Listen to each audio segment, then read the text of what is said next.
2, 1/2, -1/2, -3/2 के लिए प्रथम पद ए और सार्वंतर डी लिखिए।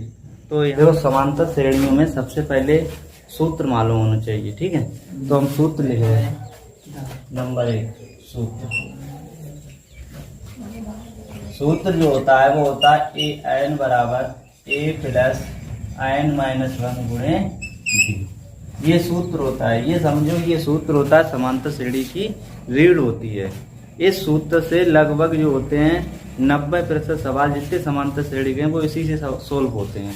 तो यहाँ पर देखिए ए एन क्या होता है, ए क्या होता है, एन क्या होता है, डी क्या होता है। ए एन जो होता है बच्चों वो होता है किसी समांतर श्रेणी का अंतिम पद। बात समझ में आई?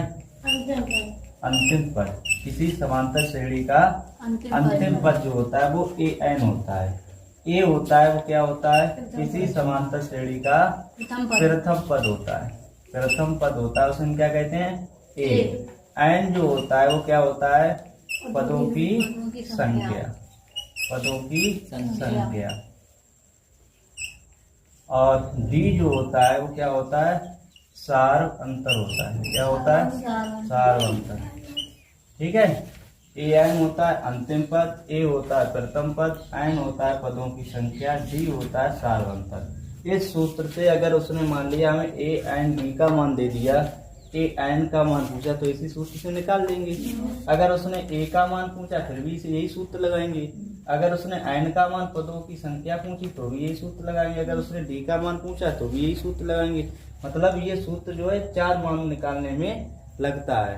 देखो उदाहरण नंबर 1 देखो, AP 3,2, 1/2, -1/2, -3/2 के लिए प्रथम पद ए और सार्वंतर डी लिखिए। तो यहाँ पर ये श्रेणी दी हुई है 3,2, 1/2, -1/2, -3/2 डॉट डॉट के लिए प्रथम पद। हमसे इसमें क्या पूछा है, प्रथम पद ए पूछा है और सार अंतर डी पूछा है। यही तो 2 पूछे हैं। देखो यहाँ पर बात करते हैं प्रथम पद की। तो ये मान जो होता है किसी समांतर श्रेणी का ये प्रथम पद होता है, ये A1 होता है, ठीक है। ये वाला जो होता है वो A2 होता है, ये वाला होता है A3 होता है, ये होता है A4। तो जो प्रथम पद A होता है वो A1 ही होता है। तो हमारा A का आंसर आ गया। A1 बराबर या A बराबर कितना आ जाएगा, 3/2। अब हमें दूसरा निकालना है सार्वंतर। तो सार्वंतर डी निकालेंगे तो हम क्या करते हैं, A2 में से A1 घटा देते हैं तो निकल आता है। अगर हम A3 में से A2 घटा दो तो भी निकल आएगा, A4 में से A3 घटा तो भी निकल आएगा। अगर तुमने A3 में से A1 घटा दिया, एक बीच वाला छोड़ दिया तो नहीं निकलेगा। ये बात मालूम है। अगर एक छोड़ के निकाला तो नहीं निकलेगा। तो हम क्या करेंगे, A2 माइनस A1 कर लेते हैं। A2 माइनस का A1। तो A2 का मान कितना दिया हुआ है, 1/2। A1 का मान कितना है, 3/2। इसे हल कर लो। देखिए 1/2 माइनस 3/2 हर समान है। देखिए हर समान है। जब हर समान होते हैं तो अंश वालों को उतना ही लिख लेते हैं। तो माइनस का 3 है, प्लस का 1 ऐसे घटा दो, माइनस का 2/2 आ गया। इसे काट दो तो ये हो जाएगा माइनस का 1/1। ये हमारा निकला है आंसर। सार्वंतर कितना निकला, माइनस का 1। प्रथम पद कितना आया, 3/2। उदाहरण नंबर 2, संख्याओं की निम्नलिखित सूचियों में कौन कौन से समांतर श्रेणी नहीं है। यदि इनमें से कोई समांतर श्रेणी है तो उसके अगले 2 पद लिखिए। सबसे पहले इसमें 4 सवाल दिए हुए हैं। चारों सवालों में हमें ये देखना कौन सी समांतर श्रेणी है, कौन सी नहीं है। अगर समांतर श्रेणी अगर है तो उसके 2 पद अगले और ज्ञात करना है, ठीक है। तो देखिए पहला सवाल लिखते हैं, उदाहरण नंबर 2 का पहला हमारा क्वेश्चन है 4, 10, 16, 22 डॉट डॉट। ठीक है। इसमें हमें सबसे पहले चेक करना समांतर श्रेणी है या नहीं है। तो देखिए ये है प्रथम पद A बराबर 4। अब देखो A1 का मान ये, A2 का मान ये, A3 का मान ये लिख लिए। A1, A2, A3, A4। तो अब हम निकालना क्या, सार्वंतर। देखो समांतर श्रेणी को चेक करने के लिए समांतर श्रेणी है या नहीं है, तो सार्वंतर एक नहीं निकालते हैं, तो सार्वंतर कितने निकालते हैं, 2 निकालते हैं। अगर दोनों सार्वंतर बराबर है तभी तो पता चलेगी समांतर श्रेणी है या नहीं है।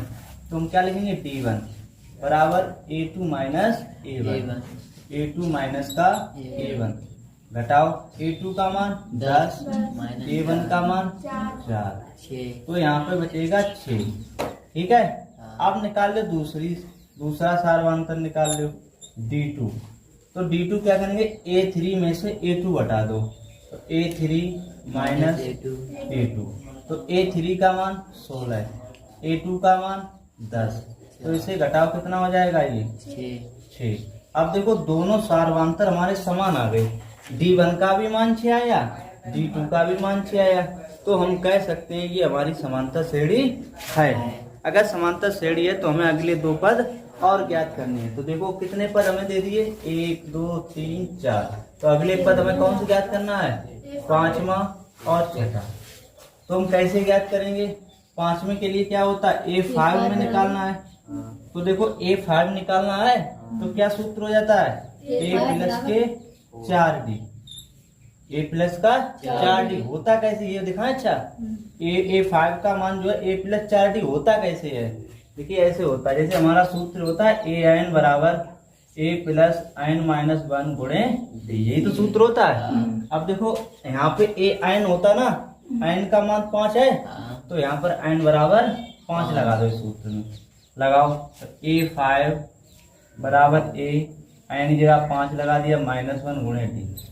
अब इसे घटा दो, तो A प्लस 5 में दे गया 4D, बन गया देखो सूत्र, 5 का आ गया A प्लस 4D, यही हमने लिख दिया A5 बराबर A प्लस का 4D। अब इसी में मान लगा दो, तो A का मान कितना है, 4 है, और 4 ये है, और D का मान कितना है, 6 आया, तो 6 लगा दिया, तो 4 प्लस 6 24, तो ये कितना हो जाएगा, 24 4 28। 5वां पद कितना निकल आया, 28 निकल आया। इसी तरीके से छठा मान निकालना है, तो छठे मान के लिए भी सूत्र क्या हो जाएगा, A प्लस का 5D। अब इस तरीके से निकालने की आवश्यकता होगी, नहीं होगी, तो यहाँ पर लगा दो इसे। A का मान कितना हमारा 4 और 5, और D का मान कितना है, D का मान है 6, तो 6 लगा दिया, तो बराबर 4 6 पंजे 30, बराबर कितना हो गया, 30 और 4 34। देखो निकल आया। 5वां पद निकला 28, छठा पद निकला हमारा 34। उतार लो। उदाहरण नंबर दूसरे का अब लगेगा दूसरा, दूसरे का दूसरा, तो 1 कामा -1 कामा -3 कामा -5 डॉट डॉट। ठीक है, इसमें हमें यही तो चेक करना है ये समांतर श्रेणी है या नहीं है। तो देखो प्रथम पद A बराबर 4, अब ये मान A1, ये सॉरी A का A1, ये A2, ये A3, ये A4। ठीक है, इतने मान हमें 4 तक दिए हुए। A का मान कितना है, 1 है। अब इसी तरीके से निकालो सार्वंतर, D1 निकालेंगे, तो क्या करेंगे, A2 माइनस का A1, A2 का मान कितना है, -1, और A1 का मान कितना है, प्लस का 1 है, तो ये भी लगा दिया, तो -1 कितना हो गया, -2।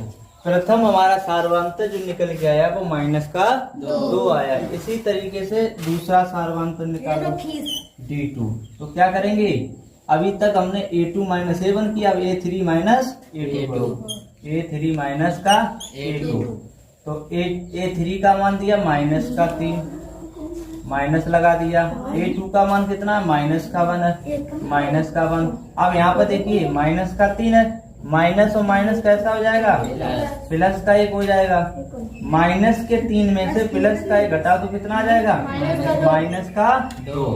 अब हमारे दोनों सार्वंतर समान आ गए, तो इसका मतलब ये समांतर श्रेणी है। समांतर श्रेणी है तो हमें अगले 2 पद और ज्ञात करना है। कौन सा ज्ञात करना है, 5वां और 6वां। तो 5वां लिख लो। 5वें के लिए सूत्र क्या होता है, A प्लस के 4D। तो A का मान कितना है, 1 प्लस 4, और D का मान कितना आया, -2। तो 1 प्लस और माइनस, माइनस 4 दूनी 8। इसे घटाओ, माइनस के 8 में से प्लस का 1 घटा तो माइनस का कितना बचा 7। अब हम निकाल लो इसी तरीके से, 5वां निकाल लिया। अब निकाल लो छठा पद। तो छठा पद के लिए सूत्र क्या होगा, a प्लस का 5d। तो a का मान कितना है 1 है, 5 और d का मान कितना है माइनस का 2। तो 1 प्लस माइनस, माइनस 5 दूनी 10। तो इसे हल करो, 10 में से क्या माइनस का 9। तो देखिए 5वां और छठा मान निकाल लिया हमने। 4 हमें दिए थे, 2 अगले पूछे, 2 अगले 5वां हो गया, 1 छठा हो गया। एक आया -7, एक आया माइनस का 9। उतार देखो, ये उदाहरण नंबर दूसरे का तीसरा अपने आप लगाना, ठीक है सभी लोग। और हम लगा रहे हैं उदाहरण नंबर दूसरे का चौथा वाला, तीसरा अपने आप लगा लेना करके। चौथा देखो, चौथा है 1, 1, 1, 2, 2, बोलो मत, शांत बैठो। 3, 3 डॉट। ये सवाल है। अब देखो इस सवाल में सबसे पहले हमें ये चेक करना है ये समांतर श्रेणी है या नहीं है। तो हम ऐसे ही बता सकते हैं ये समांतर श्रेणी है या नहीं है। हमने बताया था अगले पद में से पिछले वाले पद को घटाया जाता है। तो देखो 1 में से घटा तो 0 हो गया, 1 में से घटा तो 0 हो गया, और 2 में से घटाओ तो 1 बचा है। तो क्या सर्वांतर समान आया, नहीं आया। तो यहाँ पर देखो पहले लिख देते हैं प्रथम पद, a बराबर कितना है 1 है। ये मान प्रथम पद का, ये दूसरे का, ये तीसरे का, ये चौथे का, ये पांचवें का, और ये छठे का, और ये सातवें का, और ये आठवें का। अब देखो सार्वधातुक निकाल लो d1 वाला। देखो a2 माइनस a1 करो, a2 माइनस का a1। a2 का मान 1 है, a1 का मान 1 है, तो 1 में से 1 घटा दो कितना आ जाएगा 0।